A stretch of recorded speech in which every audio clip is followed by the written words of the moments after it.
Here we are. Yeah. So, hello, welcome everyone to another episode of Common Chaos Live with me, Christian Rauchenwald. I'm gonna quickly get rid of the overlay so the subscribe animation isn't running continuously.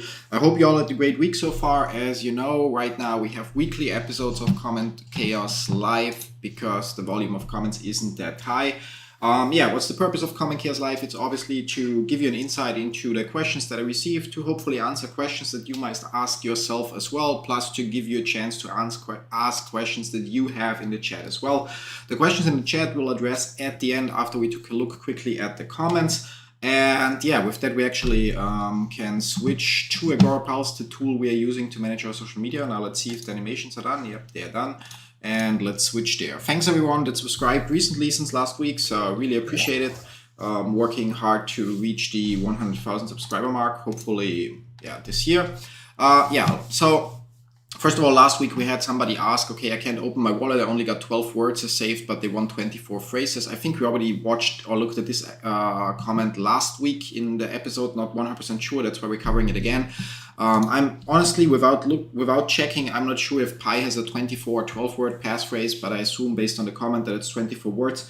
And if you didn't write down the other 12 words, well, then you're shit out of luck. All you can do is in your Pi network app, in the Pi wallet, create a new wallet, make sure to back up that phrase, and then in the Pi network app, in the main menu, mainnet checklist there from point 3 forward, update the information.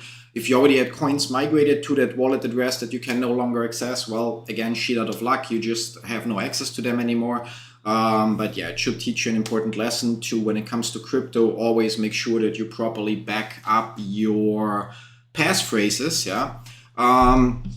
it's in general, like, one of the benefits of crypto is that it's decentralized, which also means you're the only person that is, or decentralized in that aspect, not talking about different nodes and so on, but that it's not like a bank giving you, here's your username, here's your password, and if you forget them, just send us a letter and we send you new ones, but that it's like you create your account, you have the credentials, and if you lose your your mnemonic phrase or the private key, if you only get a private key, then you're shit out of luck.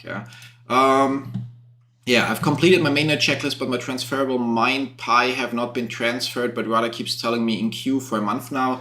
Yeah, for those of you that are having a similar, in quotes, issue, it's not an issue, it's just that the team does those migrations manually, and right now they're doing other things, preferably, sorry for the background noise of the coffee machine. So it will take, I don't know, anywhere from a few more weeks to a few more months before the team makes the next migration. And then at some point, I would assume early next year, to be honest, maybe earlier, but based on the experience of the speed of development, I would assume early next year, the team should then automate that progress so that whatever, every 2 weeks, every 4 weeks, every 8 weeks, or every certain period of time, migrations automatically happen. So then we have a couple of spam comments. Obviously, if you want to get all your comments hidden and your YouTube account banned on my channel, all you have to do is ask if I buy PiCoin or how you can sell them or where you can sell them, because that just is such a clear sign that you're not paying attention to the project, and then I don't want to waste my time with answering. Okay, I have talked year right now, have not received my pies. Same thing, so just waiting. How can I get my pie? So same guy. Other thing, I locked my pie for 3 years, 100%. How good is it? Everybody, that maybe is the point where I should point out that, as usual, everything that I share in this live stream / video is my personal opinion and no way financial or professional advice of any kind. You should always do your own research, consult certified professionals, draw your own conclusions, and make your own decisions. And so everyone has to decide for themselves if they want to lock up their Pi and for how long. If you lock it up, you get a higher mining rate for that period. If you don't lock it up, you have your Pi available and you can already spend it in the places that accept Pi, that I made videos about. Hi Akashi, good morning. So personally, I went with a 90% 3-year lockup. I would have picked 100%, but I also wanted some Pi available to make some videos about it, which I did. You can find them on my channel that show how I'm using Pi to, for example, buy some Xbox games. But obviously, for everyone, the decision is different. For me personally, The reason, so let's switch here real quick. So the reason why I personally went with a 90% 3-year lockup and would have picked 100% if it wouldn't be for creating videos is a simple thought process. Yeah, it doesn't matter how many pi I have. It doesn't matter if it's 100, 1,000, 100,000, or a million. Yeah. Right now it's a project in the early stage, so it's likely that it's valued like this. 3 years from now, the project should be much further. Within 3 years, we definitely should have an open mainnet, and it will show if the project is a success or not. Yeah. So in 3 years from now, we will see if the project fails, or if they actually manage to come up with unique use cases, and then based on that also create some demand for Pi, that people will buy Pi coins to join the network, yeah, and not just everybody selling. Which means in my thought process, which might be wrong and you might have a different opinion, again, you make your own choices, yeah, but for me personally, the thought process is, well, if I would get all my Pi right now, and let's ignore for a second that you're not allowed to sell them for crypto or fiat right now, and I would use them right now to, for example, buy, I don't know, a PlayStation, 5 PlayStations, 10 PlayStations, and sell them on eBay, then I might get, I don't know, like a couple hundred, maybe even a couple $1,000s, yeah. And while it's either way, it's a decent amount of money, just for, even if you just would, just in quotes, would get $100 so you buy something with your Pi and then you sell that, which is again not against the rules, because you're just not allowed to directly sell your Pi for euro, US dollar, other fiat currency, or for Bitcoin or other cryptocurrency. Yeah. So you would get $100 out of it. Then that's a great result for pushing a button once per day in an app without any investment and so on. Yeah. However, if the however, it doesn't matter if it's $100, if it's $1,000, if it's $10,000, and it doesn't matter if you live in New York City or if you live in, I don't know, the slums in, I don't know, Manila, because even if you live in a very, very poor country with low average income and so on, and even if your Pi would right now get you $10,000, it might have a temporary impact on your life. So, but it will not change your life. So it will not suddenly allow you to go from here in your life to being here, because it's just a one-time payment of an amount that's not even enough to buy a new car in many countries. Yeah. Whereas waiting 3 years, either it turns worthless, so the project fails, and the Pi are worth next to nothing. Well, it still doesn't change your life. Yeah. Or the project succeeds, and the chance is then there, in my opinion, again, that's my thought process, that it's worth much more. Now, I'm not saying millions or something like that, yeah, because one has to be reasonable with their expectations. But the idea is that if I would be able to right now get stuff for $1,000, then maybe in 3 years in 3 years from now, if the project succeeds, that might be $100,000 or maybe $1 million. Who knows? Yeah. So yeah, like maybe, like, I mean, not per Pi coin. I'm saying like your entire balance and so on. So not that somebody now runs around and says, I'm saying Pi will be worth $1 million. Yeah, that's not what I'm saying here. I'm saying that balance of Pi, obviously it varies per user. If you have 100 Pi, the result will be different, but the thought process still stays the same. If the project succeeds, it should be worth more in 3 years than it is now. And so locking it up for 3 years for me personally made sense. Why? Because it meant that for the next 3 years, I also have a higher mining rate, which means during the time I also get to accumulate even more Pi, which means if the project succeeds, I have even more that I could either hold, or maybe if it's like really life-changing money, or I really need the money, or whatever it is, sell. Yeah. So, or maybe there are great use cases where I want to have it. Yeah. Yeah. So switching back, and we move on. Yeah. So blah blah blah. Yeah, you don't give an analysis on mining apps. Again, I'm honestly lacking the time. Yeah, like I'm really swamped with so many things, unfortunately, annoyingly. And mostly, however, I'm lacking the time to even follow up with the projects we've covered. Yeah, and I'm a little bit torn, you know. So like I mentioned earlier, so thanks for the people that subscribed on the journey to 100,000 subscribers. So obviously, on one hand, I'm tempted to just jump on every fucking new project and make a video about it. Doesn't matter if the project, if then the video says, hey, that's a great project, you should join it. Or if the video says, that looks like a scam, just stay away from it, yeah? Because the point obviously is there are so many people that just look for the next best thing. So they already got bored from Pi Network and gave up there. And then now they are looking for whatever else they can join to then give up in a month as well, yeah? So if I were to jump from project to project, I would obviously get way more views on the channel, which would mean more money that we get paid from YouTube, and it would mean more new subscribers, blah, blah, blah. But it would also, in my opinion, be a disservice to the community, because it would mean that I'm, as it is, already having trouble. Like it's been ages since I managed to make a video about timestamp. It's been longer than ages since I managed to make a video about B network and so on. And so like, I feel like not only for me personally, it's like, I don't know, I have so many mining apps, and it obviously always takes time to push all the buttons and try to read all the updates and so on. But then on top of that, finding the time to make the videos that inform everyone else that didn't bother to read the updates about those changes. So yeah, like looking at new projects, while I do it here and there. I mean, we looked at element data because it just happened to show up in quotes because it was founded by one of our community members that now is not a community member anymore. We looked at nodal cache, in a live stream, and so we here and there still look at new projects. But I feel like considering that I'm not a full-time YouTube creator, so I'm not having 40 hours per week to just write scripts and record and edit and upload. And which means like I have to prioritize my time, and looking at new mining apps just also takes more work for me, because I have to obviously find the app, look at the app, dig into the app to figure out like, is there actually somebody reasonable behind or whatever.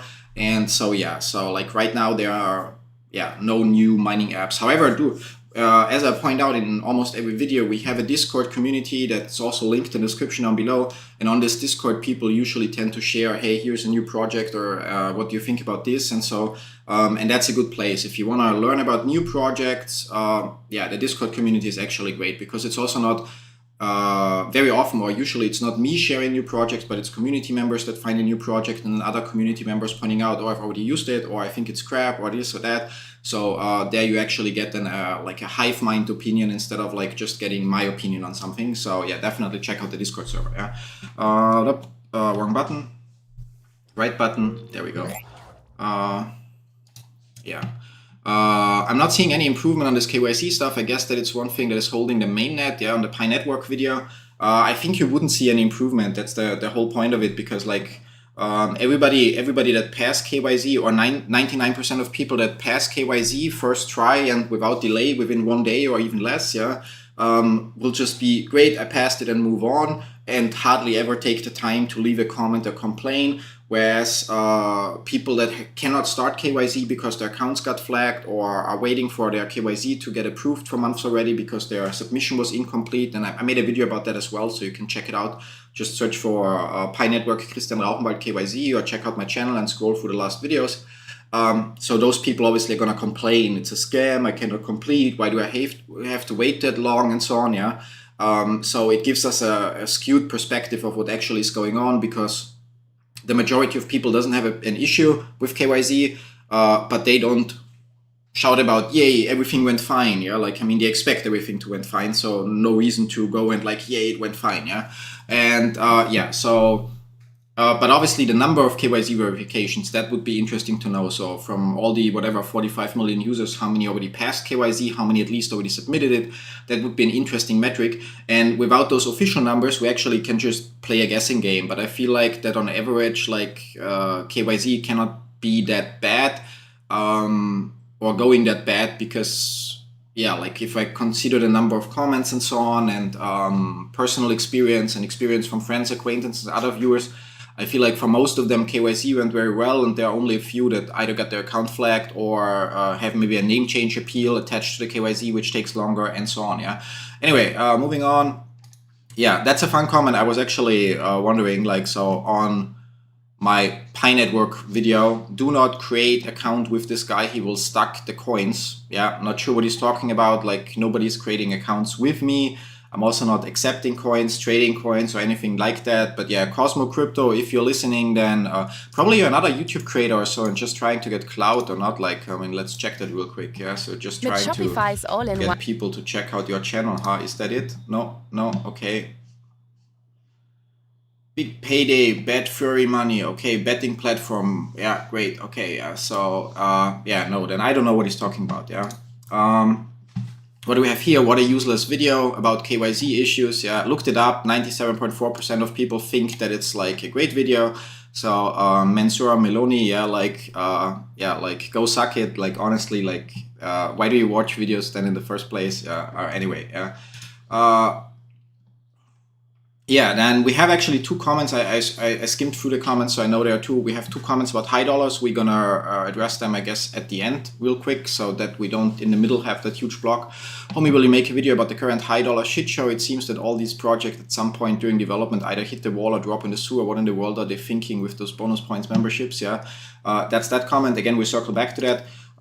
When I try lockup settings, it just loads infinitely. Yeah. I would try, so whenever you have an issue with an app, I would try switching from your Wi-Fi to your mobile traffic or mobile data package or whatever it's called. So turn off Wi-Fi so it uses your mobile cellular connection. And if that doesn't work, try a different device. And in case of Pi, what you can also, not for everything, but for some features, try, if you have a computer, you can install the Pi Note app there. You don't have to bother about setting up the Note properly with port forwarding and all that stuff. But it will show you a code that you can enter in the Pi app, or actually vice versa, the Pi app somewhere shows you a code and you can enter it in the Note, and then you have the same user interface that you have in the Pi app. And for me, for example, I cannot open my reminders, so like to send people a reminder to don't forget to press the button, or to open the section to remind them about KYC on my phone. It just doesn't work, it loads forever. But I can do it in the Note app. There it also takes a while to load, but it actually eventually loads, yeah. Yeah, so Silver Surfer is asking if I can make content in German, and yeah, like, unfortunately no, because obviously it would not go well with YouTube's algorithms if I throw suddenly German videos on this English channel. However, there are always automated subtitles on the videos, so yeah, or you find a German creator that covers Pi Network. Shouldn't be too hard. I mean, it's a big project. Blah, blah, blah. Young man, I've listened to you a lot. I've seen your calmness, your ability to direct someone very well. You also put in a lot of effort. Thank you. Keep up the good work. Much appreciated. Yeah. So positive feedback, always welcome. Stuck in step 6. Step 6 is the getting it to show that you're verified, if I'm not mistaken, which is just a bug. At the end of the day, a lot of issues with Pi Network. Not all issues, but a lot of issues come down to the team is aware and working on it, and we'll just have to be patient. Yeah. How do I find my original sponsor in Pi Networking? Can I have 2 Pi accounts? No, you cannot have 2 Pi accounts. That's why we have KYC. And how you find your original sponsor, it should be, if you go to your security circles and there edit them, you should have a list of the people that you invited plus also the person that invited you. Yeah.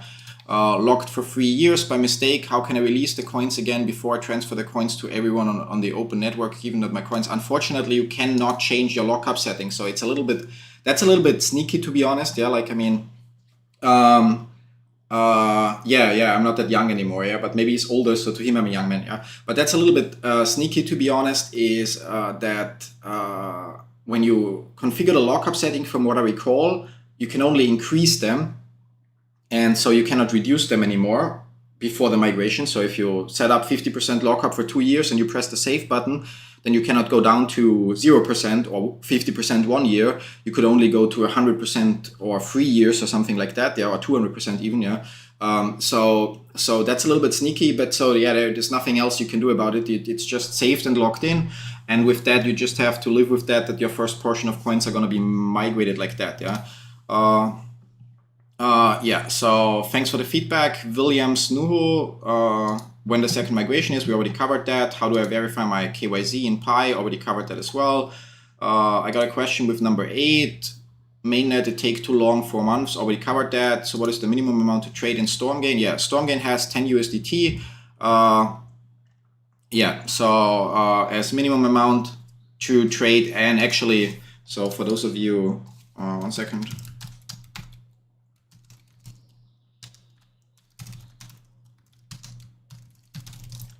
That should be the link. Let's check.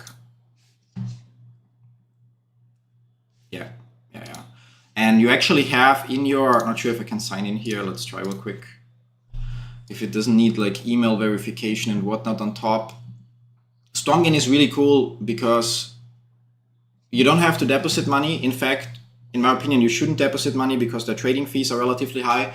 And you can use that miner here, where every 4 hours you can push that button and it increases. You're actually cloud mining Bitcoin, which you see in a USDT balance, which means when the price of Bitcoin falls, then that value can also go down a little bit, yeah, because that's what you mine and that's the value it's shown. And once you have reached the 10 USDT, you can press withdraw here, and then you can actually go to trading and there say, okay, you trade whatever Bitcoin USDT and you're gonna buy it because you believe it will go up. If you wanna sell it, so short selling or use a higher leverage, then you will have to deposit money. Yeah, if you wanna do that, be my guest. But the point being is like, so you don't have to risk your own money. If you have no experience with trading or little experience with trading, you just have to have the patience. So for a couple days or a couple weeks, press that button during the day every 4 hours, and then you get your 10 USDT. It's not a lot, but it's something you get for free, and then you can use it for trading.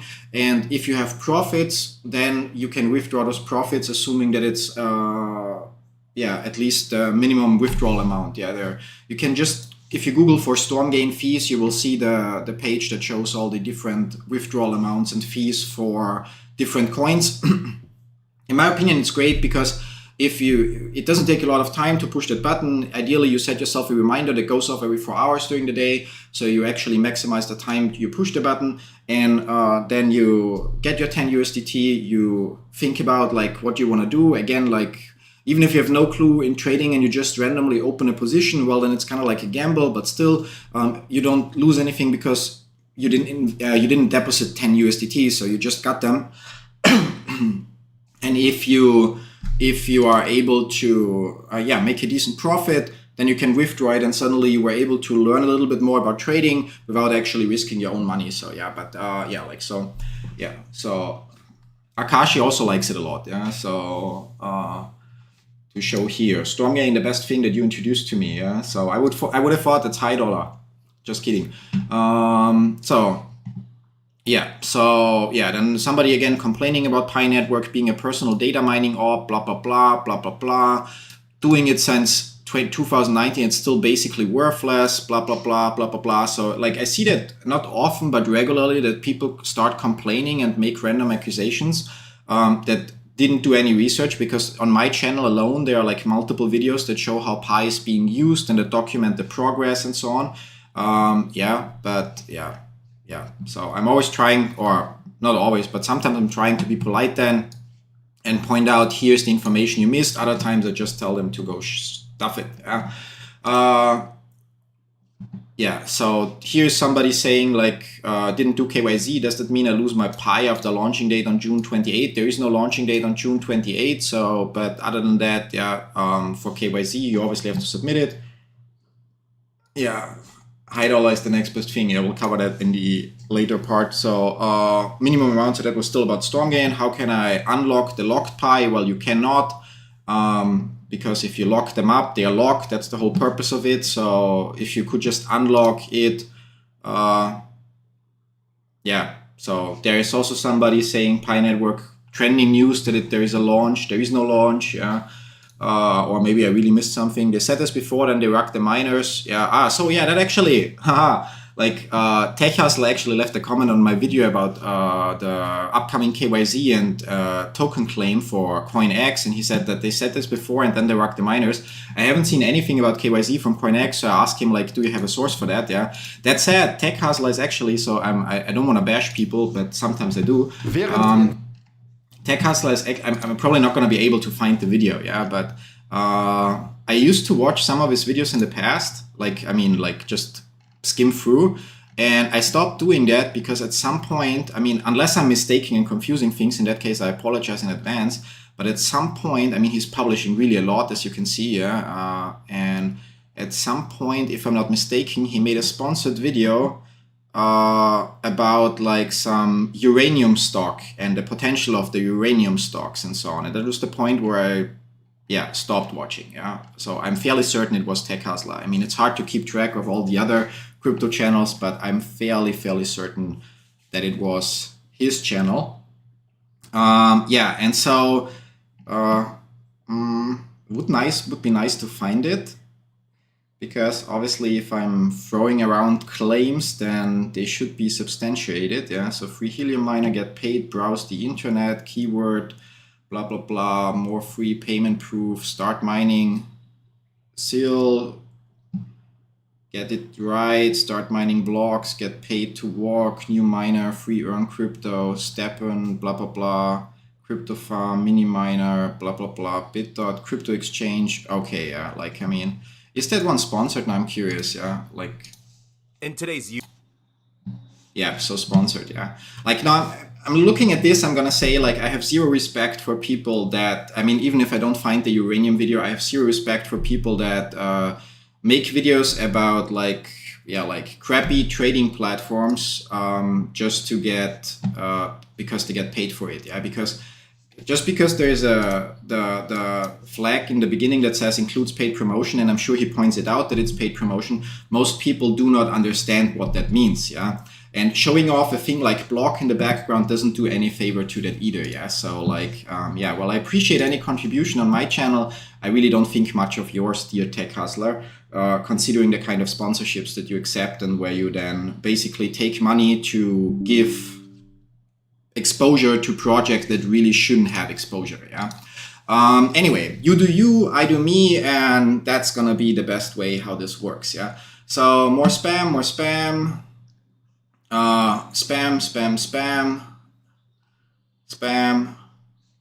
There are no more spam. That was about the Pi launch. That's not happening. Make a video on Omega Network. Yeah, problem is I'm not using Omega Network. Might be some project I missed out on, to be honest. Yeah, but I'm not using it. I haven't looked into it. And as mentioned earlier, sadly don't have too much time to dig into new project. Yeah, KYZ for CoinX. So I tried to make a video, but since the KYZ period is gonna be 14 days, I'm not sure we'll manage. Which also, like, it's kind of like, it's a little weird. I mean, it feels a little unfair, but I mean, it is what it is, because like having people for months or even a year or longer push a button in the app and then like, hey, there's going to be KYZ and you have 2 weeks to pass it. And if not, your coins are lost, yeah, or you don't get them. And then after that, you will have 2 weeks to claim your coins or you don't get them. Feels, I mean, on one hand, it's good for the project because people that are not involved with the project will all miss that KYZ verification and will therefore not get their coins, which means less coins in circulation. On the other hand, it's also a kind of a little bit of a betrayal of the user base because they push their button and therefore should be entitled to the balance that they made this way, assuming that they don't have multiple accounts and whatnot, yeah.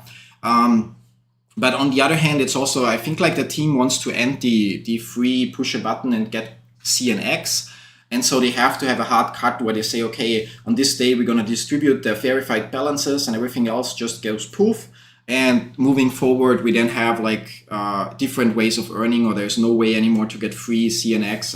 Yeah, like, so it's a mix between like a necessary step for the project if they want to end that push a button, get CNX phase, and like a little bit unfair to the community. But yeah, you can share what you think with the CNX Twitter account. They have one where they will also, by the way, so if I don't manage to make a video because there's a very short period for KYZ, according to the official Twitter account, they will actually publish a video as well. So might as well just then check the video from the official channel to see how it works, assuming that they make a proper video, yeah.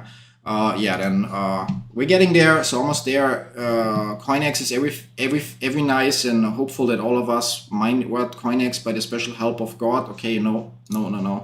Yeah, like, by the way, so please keep religion and politics from my channel unless I make a video that is about politics or religion, yeah. It's like religion and politics, it's kind of like having a penis. It's great if you have one, you can be proud of it all you want or so, but it's not okay to push it out in public or pull it out in public and shove it into people's faces. So it's one of my favorite quotes about religion and politics. So yeah, I have political opinions and I have religious opinions, yeah, but I'm not gonna force them on you, and therefore, yeah, like the channel is not about religion or politics. So yeah, keep that to yourself for your Sunday church or whatever, yeah. So please, expecting KYZ validation, we already covered that. Why in Pi browser, where is option to become a validator? Well, once you pass KYZ, you see the option to like become a validator. Yeah. Thanks a lot. Thank you for watching. Yeah, like if you're asking for people that buying Pi, you also get shadow banned. Still under review. Yeah, KYZ takes time for some users. Covered that in some of the videos.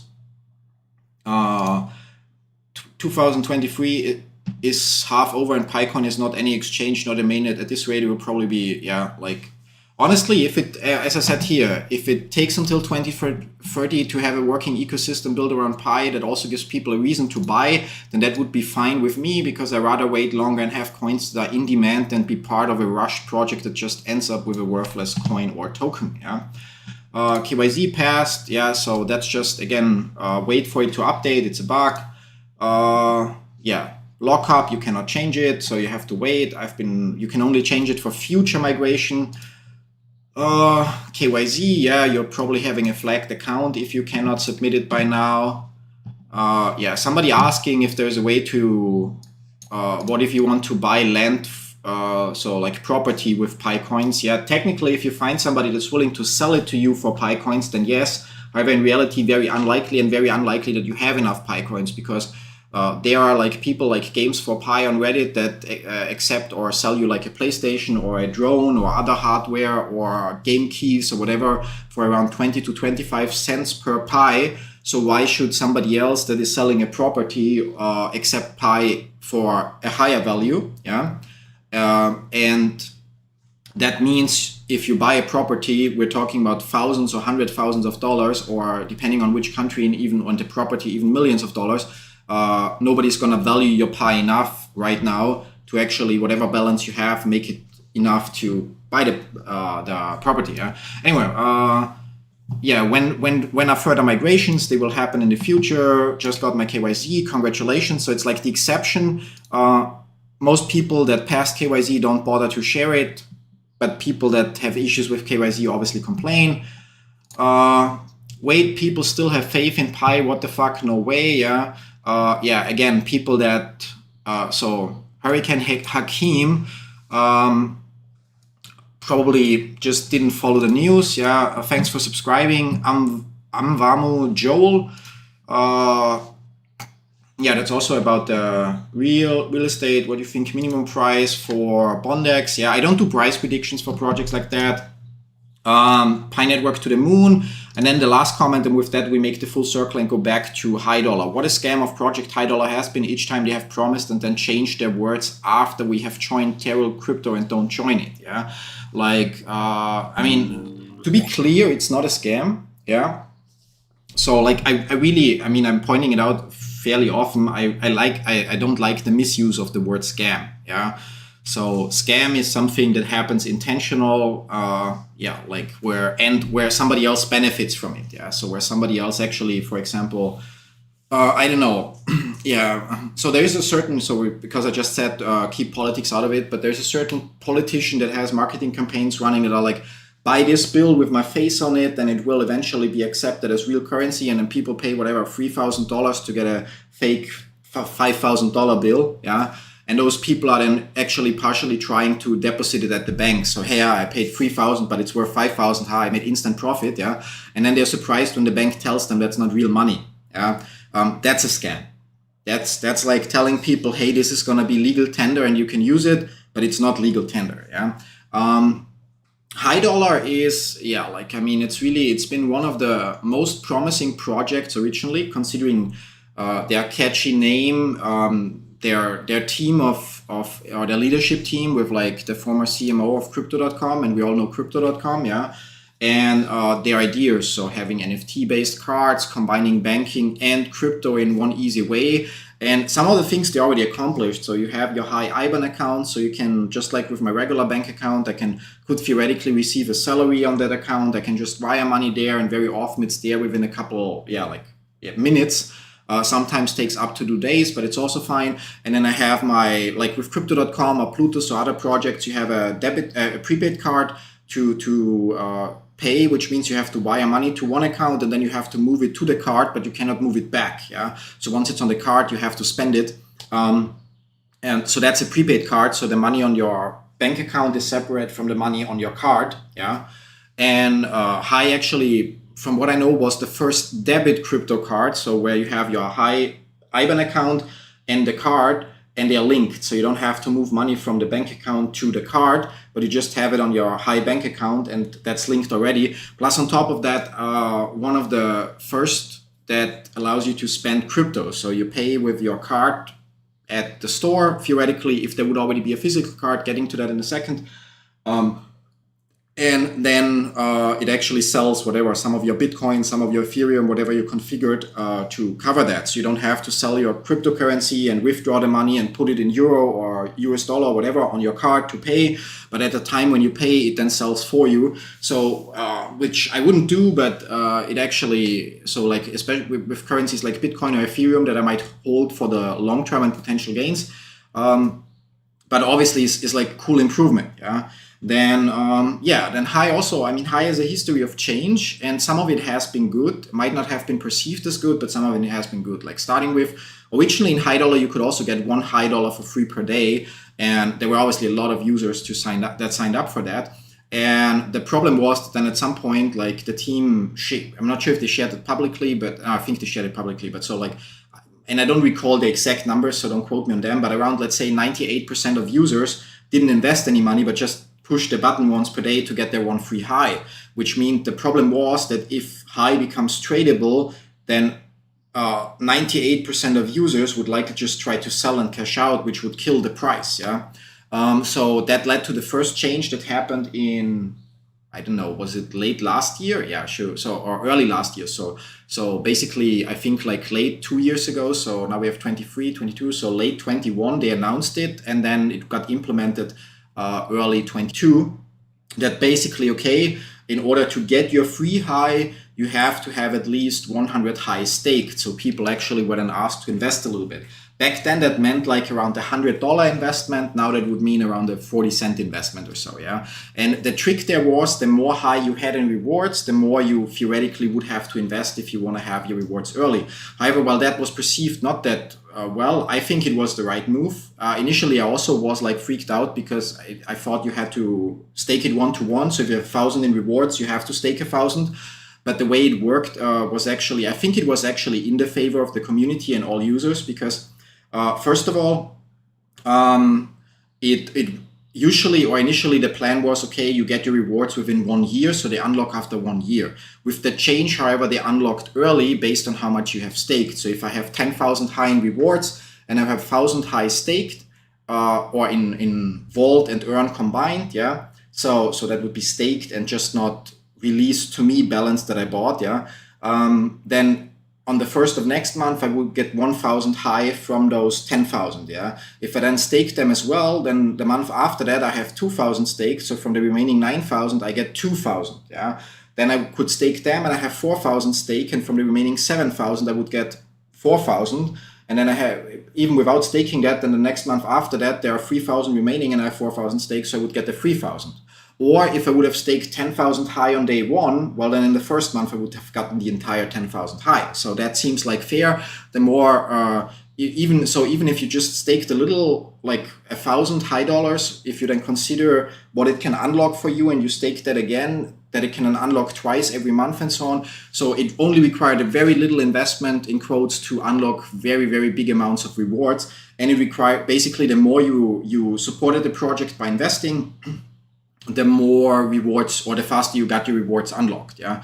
So that was one of the times when there was a change that was drastical, but that was needed and for the good of the project, yeah. And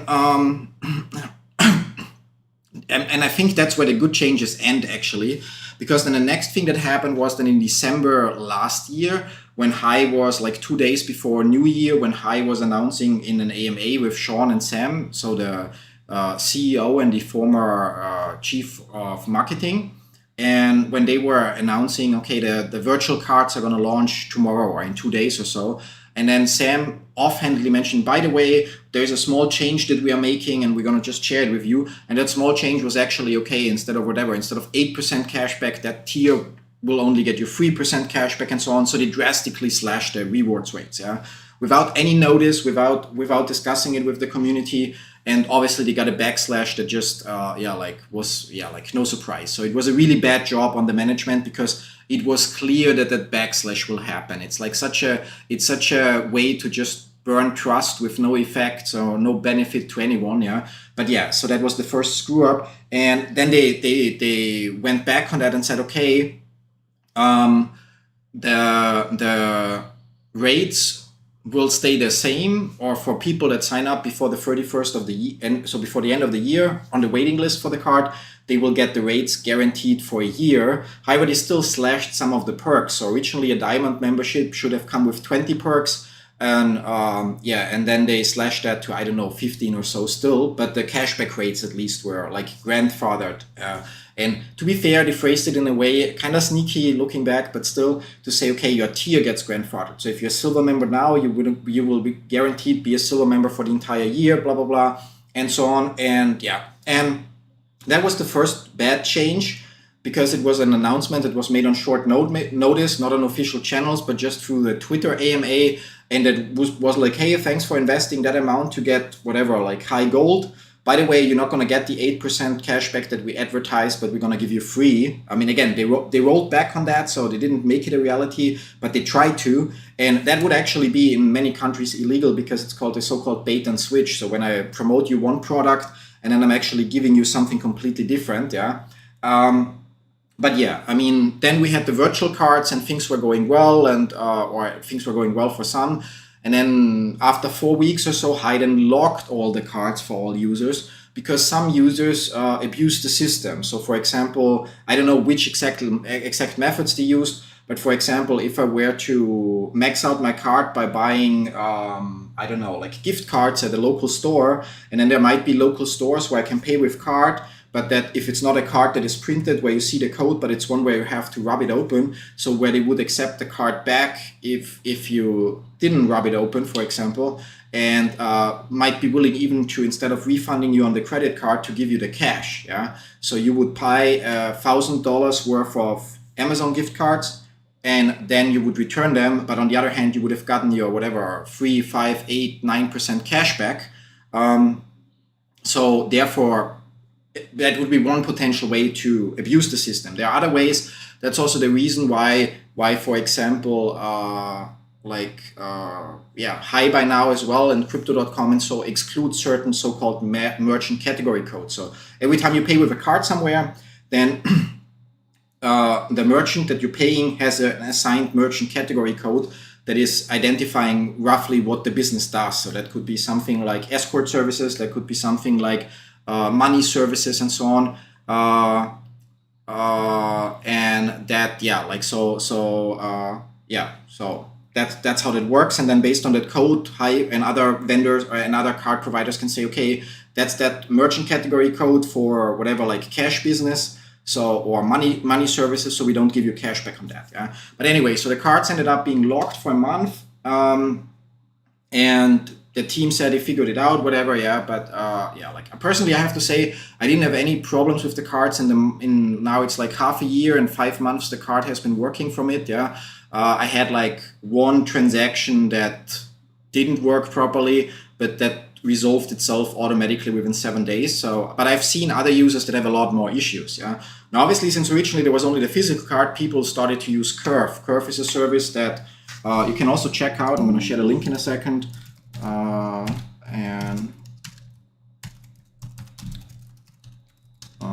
Should be like this, so let's check if the link is working. Okay, I cannot have to copy it.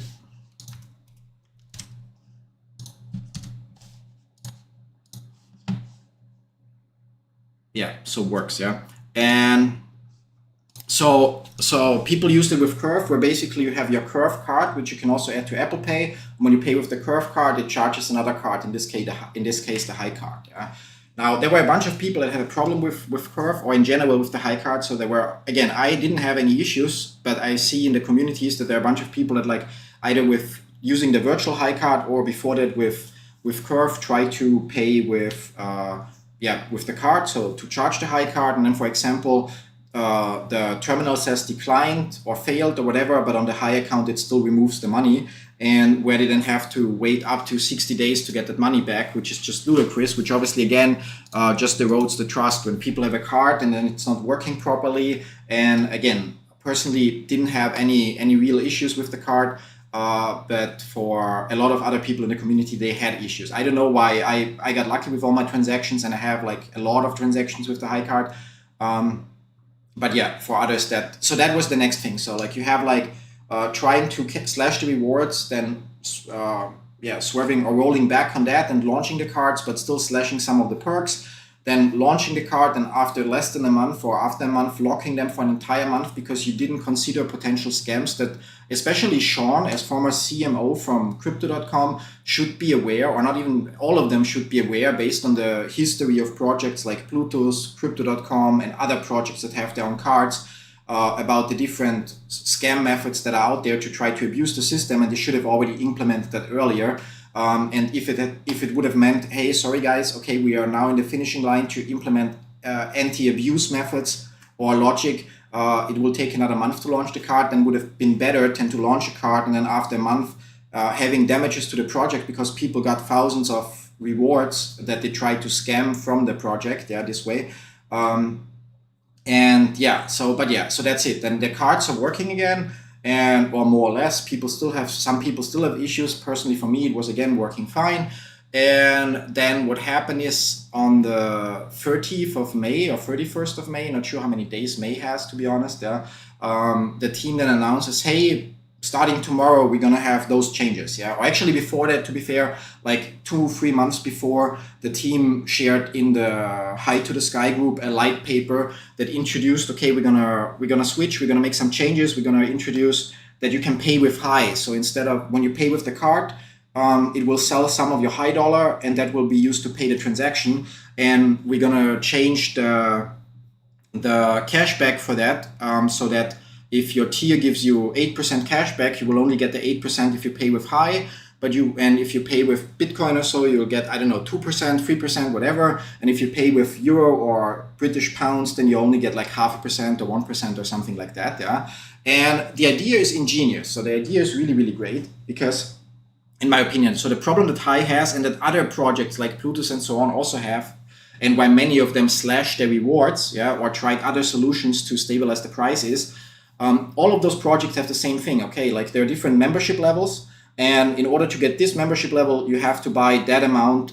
So like $1,000, $10,000, $20,000 worth of our crypto and lock it up. Or in case of Plutus, you have to buy 1,000 tokens, 250 tokens, 500 tokens, 2,000 tokens, to lock up to have a specific level, Which means one time you take your money and you buy crypto with it, and you buy a specific amount, either a specific dollar amount or a specific token or coin amount, and that's it. And after that, every month or every time you pay with the card of the provider, you receive more of the token as cashback. And then obviously for most people, they just start selling that cashback. So while there is one-time buying pressure, so you investing whatever, $400, $4,000, $40,000, $400,000, whatever amount the project requires for the tier you want, and that's one-time buying pressure that might drive up the price a little. After that, every day when you use your card, you get cash back and you sell it. And even if you sell it once per month, you sell it and you sell it and you sell it and you sell it and so on.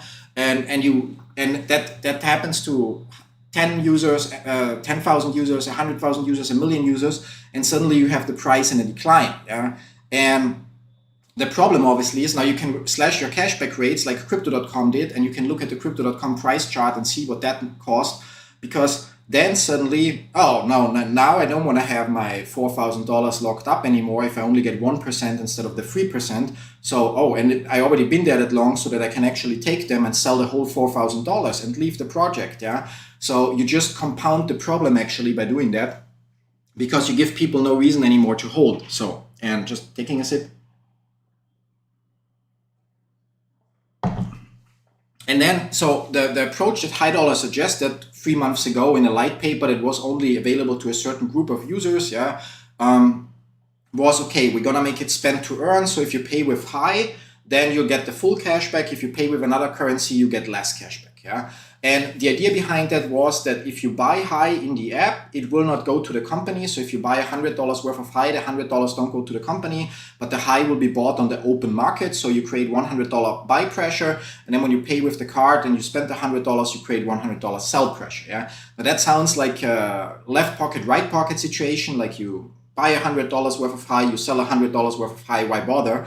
But the idea behind is the following, like, most people, some people will, but most people will not, okay, I'm going to go to Starbucks in 10 minutes. I'm now going to buy $10 worth of High so that I can pay for my coffee.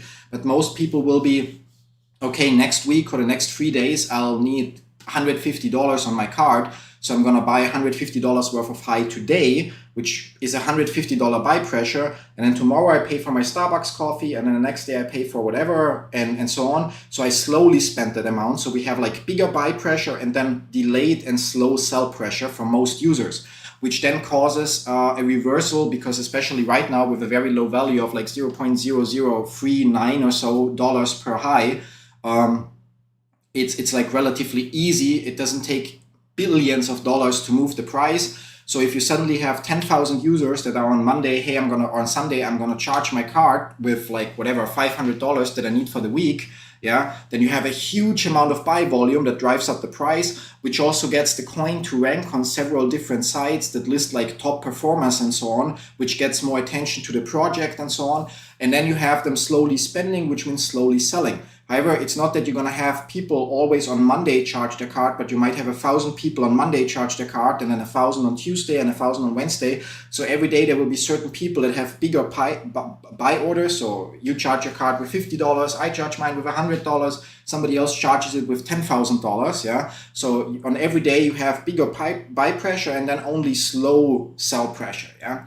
And that would start to get the price in an upward movement. But then also right now the problem is with the falling price, you're like, oh, I'm not gonna buy a month in advance my high to spend, because at the end of the month they will be worth 50% less. Yeah. But once the price starts moving a little upward, you're gonna be like, I'm gonna charge my card as soon as possible, because today I would get, I don't know, like 10,000 high for the money I wanna charge, but tomorrow I will only get 9,000 high. Yeah. And then also once the price starts moving up, when you then get your cash back, you wouldn't some people will still sell, of course, but other people that don't need the cash back, they don't need to make that to euro, US dollar, British pound, whatever fiat currency, they would actually be, hey, I'm gonna hold that, because now high is in an upward trend. Well, I got those high at whatever, like half a cent per high. But in a month from now, it will be 1 cent, so I can actually double my cash back. Yeah, it's, for example, how we made like, I don't know, like 15,000 euro or so, or 10 to 15,000 euro profit from crypto.com. We had the 3% cashback card, and we just kept paying everywhere with it, but we never withdrew the cashback. Yeah, I missed out. I should have sold earlier, obviously, like many people, like like should have, would have, could have, whatever. Yeah. But I still was able to sell at like 30 cents. So after they announced the cashback changes, and it was clear that to me personally, that the price will plummet after that.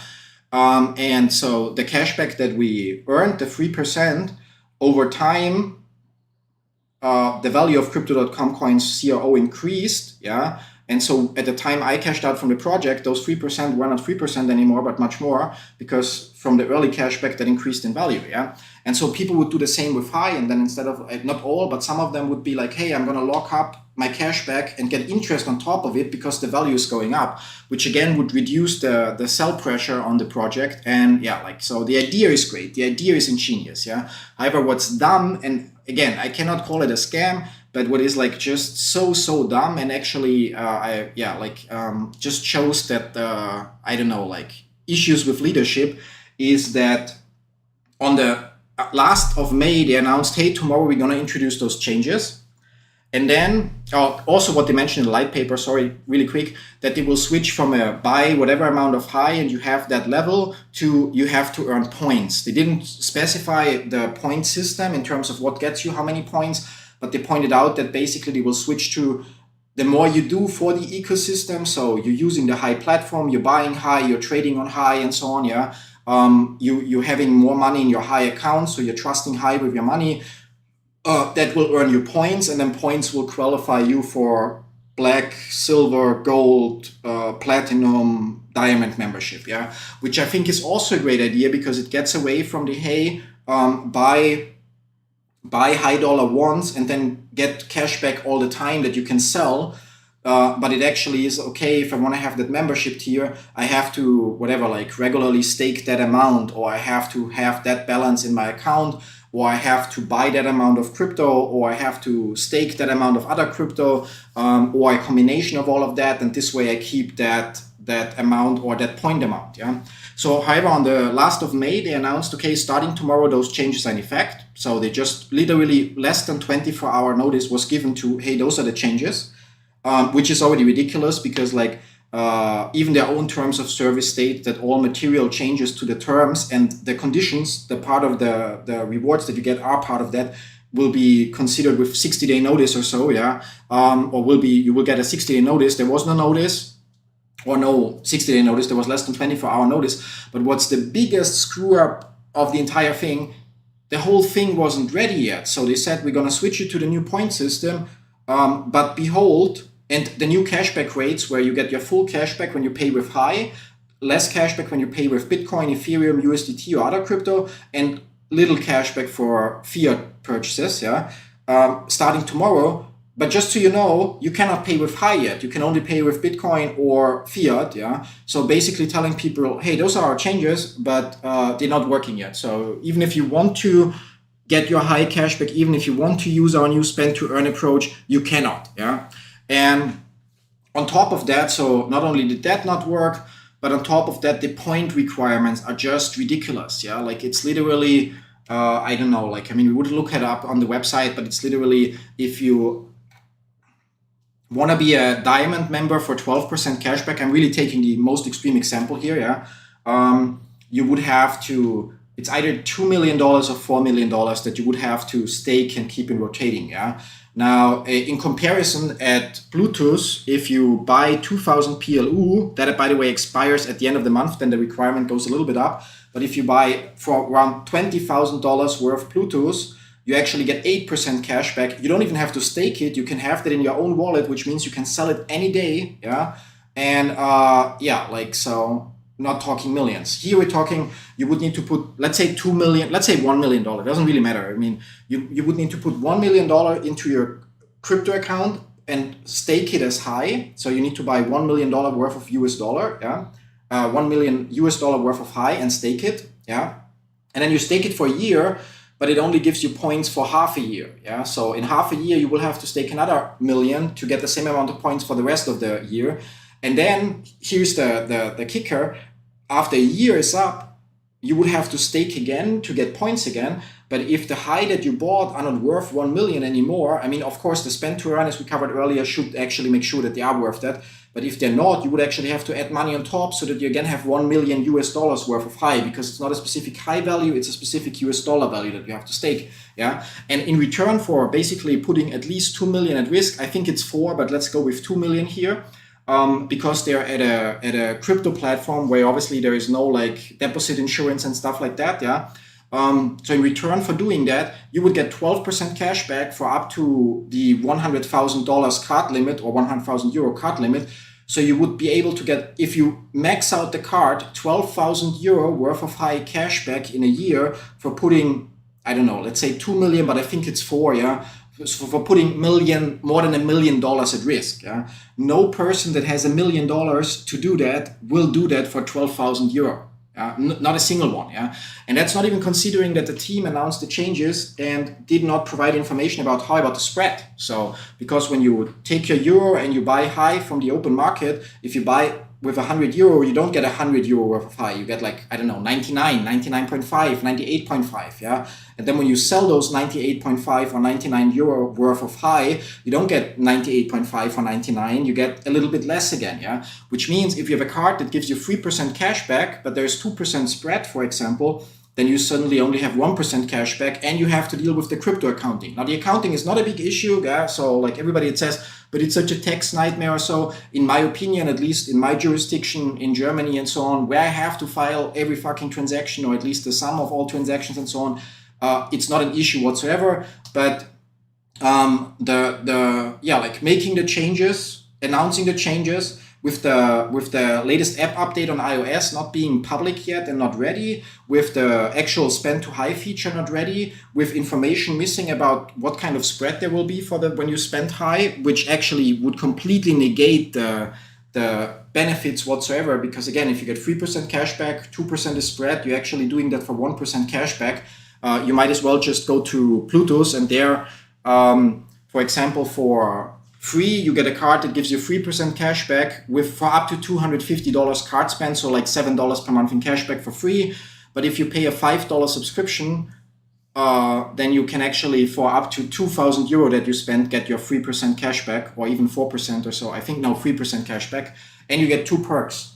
So instead of investing thousands of dollars to be on whatever high black membership or something like that and get 3% cash back, or silver, I don't know which one has the 3% from the top of my head, you actually only need to pay $5 per month, yeah, and you get that cash back without any of the other hassles, without worrying about like the value of PLU going up or down because you're paying in euro.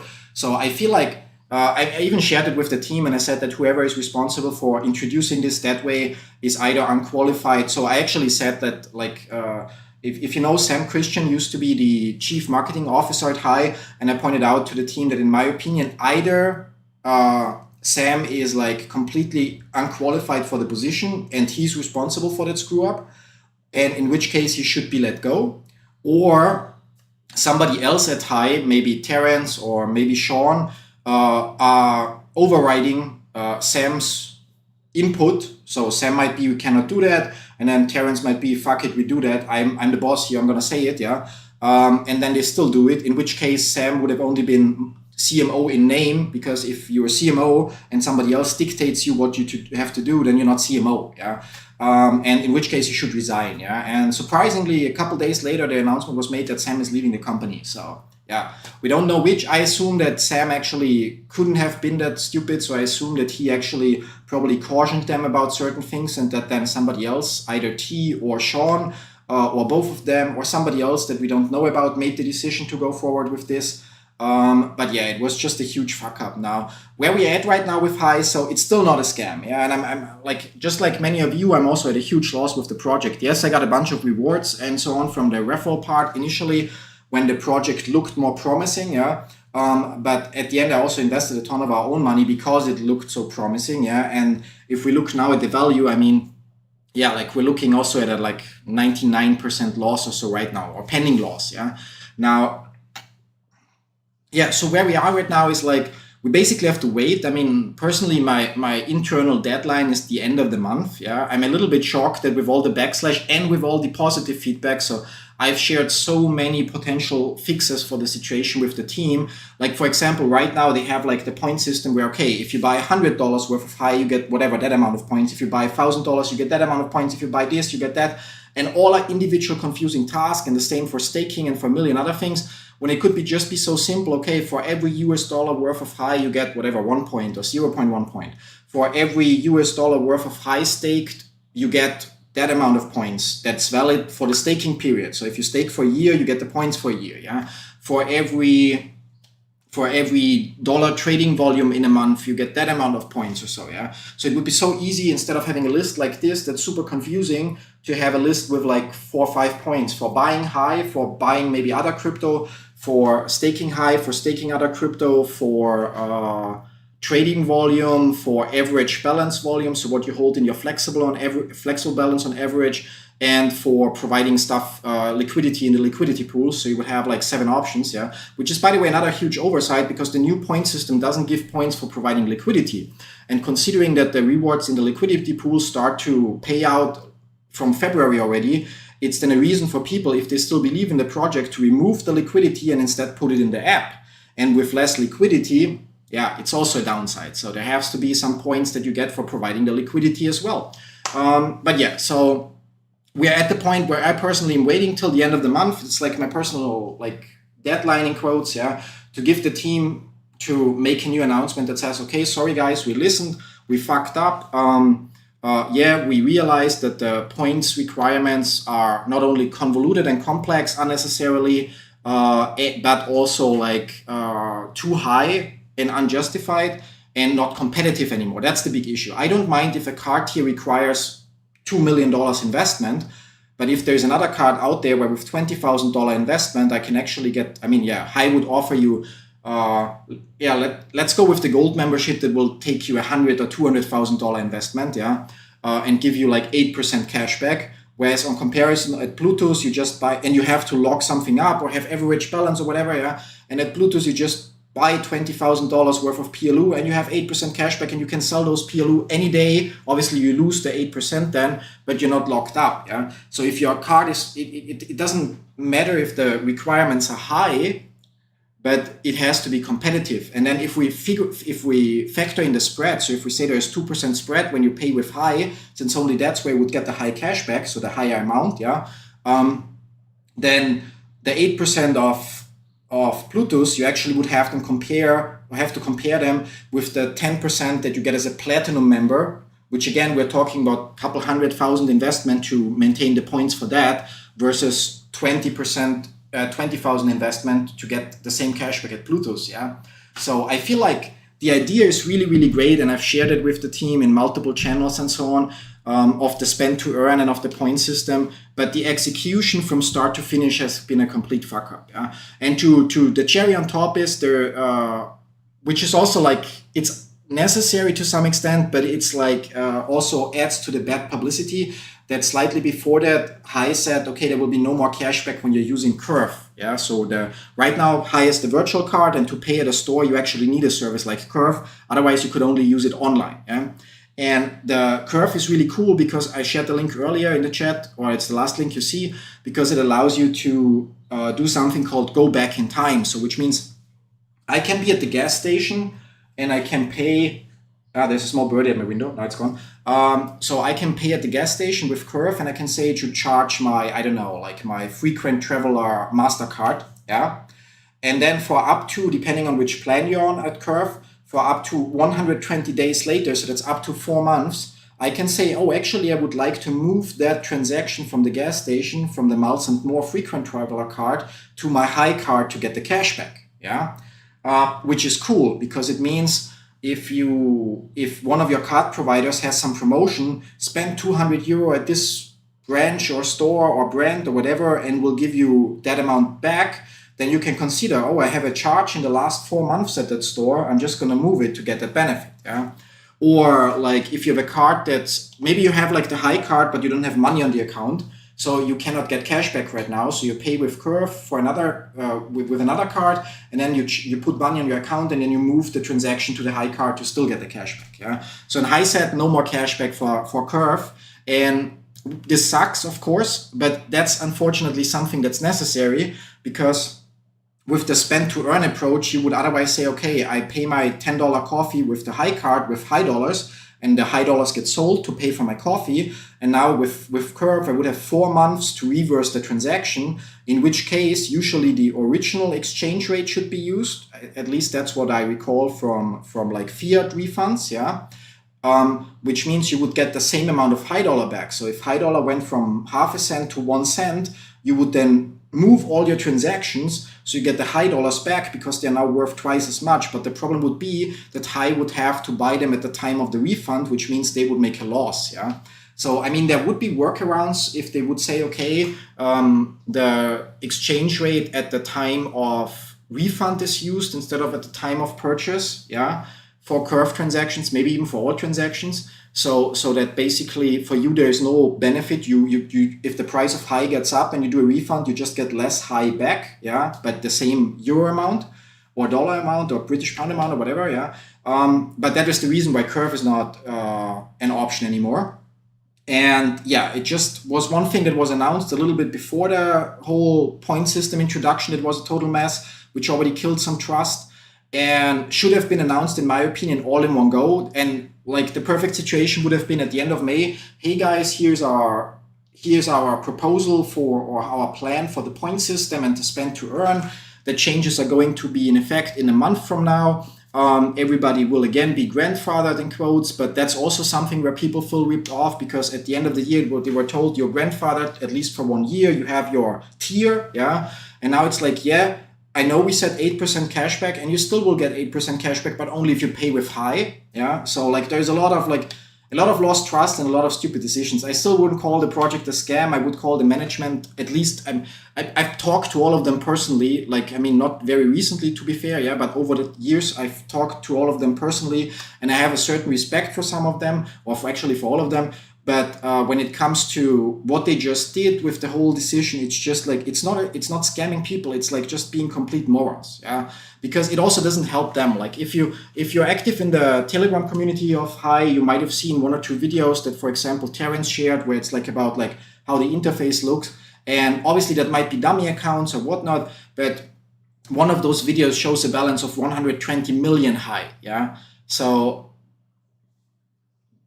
so considering that, yeah, assuming that's a real balance of, for example, Terence, yeah, then the point is that everything he does that fucks the project fucks him more than it fucks any of us. Yeah. Because even if somebody here bought 10 million high to be a diamond member, yeah, their loss is still going to be less than what Terence lost on his coins, depending on which time he bought them at. I get that and so on. But considering that even at early launch, high cost 1 cent per high. So for the first 10,000 members, they had that option of first 1,000 members or so. And we're now at less than half a cent. So even if he bought at the earliest possible price, he would still be at a 60% loss on like $1 million or so, yeah, or more, yeah, $1 million.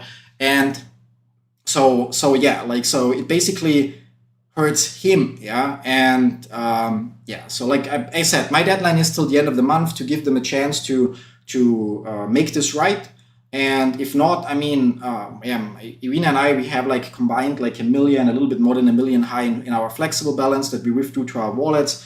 And while it sucks to sell at this price, like if there is no change in sight or so by the end of the month, then, and no apology, then we're just gonna sell that. I mean, it sucks, but we're just gonna sell it, take the loss on that. We still have more than that in the liquidity pool and impending rewards and so on, which obviously would be partially available, but most of it would still be locked for more than a year. And so actually for the next 2 years. So the idea would be if they don't announce the changes, then we just take out a couple thousand that we can. And the rest of the money, well, it's still stuck for roughly 2 years. If Hayden turns around somehow, well, then we're still gonna be happy with the result. If high goes down the drain, then at least we took out a couple thousand, yeah. But it sucks because, again, I think that the spend to earn is like an ingenious idea. I think it's really a great approach if done right. The question is just if the team will do it right. Yeah. Anyway, now we went in hugely overtime. I actually wanted to hit the gym at 8 and now we have 8:40 here. Yeah. So quickly the chat that we have, how do I unlock balance in my Pi wallet? There's a video on my channel that's literally called Unlock Pi Coins that shows it. And Akashi also answered that. So Akashi also did 3 years with 100% lockup, like we talked earlier. That was about the quote with like pulling or having a dick, yeah. And then hello, what happened to the stuck KYZ application still in the review? There's also a video, like it's called, I'm going to tell you how, I'm actually going to link it since I'm already looking up how it's called. It's called KYZ Issues, Why Your KYZ Might Be Stuck. Yeah, so copy, clean link. Is there actually a reply option here? So no. And if I click here, no, it just shows it. Okay. So yeah, so SD Rayoneer, that would be the video you want to check out about being stuck in quotes with KYZ. Yeah. So just chat it in the chat. Yeah. Anyway, so yeah, it feels like, I mean, it's always with crypto projects. You never know. You never know which ones will succeed. We had some projects that are like where I thought, okay, that will never be worth anything, but actually was able to make a couple dollars from actually selling the coins. Like, for example, Alpha Network. We had projects where we thought, oh, that one looks super promising. Like Sperax Play, that then suddenly said, sorry, we're just going to shut down the app. And despite saying in our white paper, people will be able to claim their Sperax Play balance at a certain ratio as Sperax tokens or coins, we're just not going to honor that. Yeah. So we had really promising projects with promising teams behind it that just said, fuck you. Yeah. With High Dollar, I'm still on the fence. I mean, we obviously are going downhill really, really fast, not just in price, but in terms of how the team manages the whole thing, combined with a bunch of other issues that we didn't even address right now. Yeah. But there is still hope. There is still hope that the team has an aha moment, or not the team, but the management has an aha moment, an epiphany, realizes what they are on, actually reads and considers the feedback that has been provided, even if it's mostly negative feedback, but also the ideas and suggestions made by other users like and me, for example. And then based on that, makes an official statement, an official apology, introduces, like, comes up with proper timelines for everything, and we move forward from there. Yes, the damage is done, and it's like you just have to check review sites like Trustpilot and so on, like what kind of damage that management caused to their own company. It's just ridiculous, yeah. But it's already done. Doesn't mean that the idea itself suddenly is bad, or so. It's just the execution was done like I couldn't even if you would have asked me how to botch up the introduction of spend to earn, I would not have been able to come up with such a bad approach to everything. But yeah, it is what it is. Fingers crossed that the team actually sees reason. And again, it feels like, considering that they spring changes on us all the time with little notice, or like in this case, less than 24 hours notice, it just feels like, yeah, like giving them a month. So like till the end of this month to make adjustments and apologize and clarify and come up with a better solution seems like a more than reasonable time frame to give them time to react. And if not, if they don't react, then I'm personally going to vote with my wallet. I made the first vote with that wallet by withdrawing the entire flexible balance that I had. And the second vote would be, then the selling of that balance. It will not change much because right now that balance is only worth like, I don't know, 4,000 euro or so, or 5,000 euro. So it will not have a huge impact on the price anymore because the price is already at low. But it will still be a sign, okay, that's what I think of how it's done. And yeah, and if they don't care about me, I'm sure other users are already doing that. Otherwise, the price wouldn't be falling. But yeah, anyway, hugely overtime. Thank you all for tuning in. See you all next week with another episode of Common Chaos Live.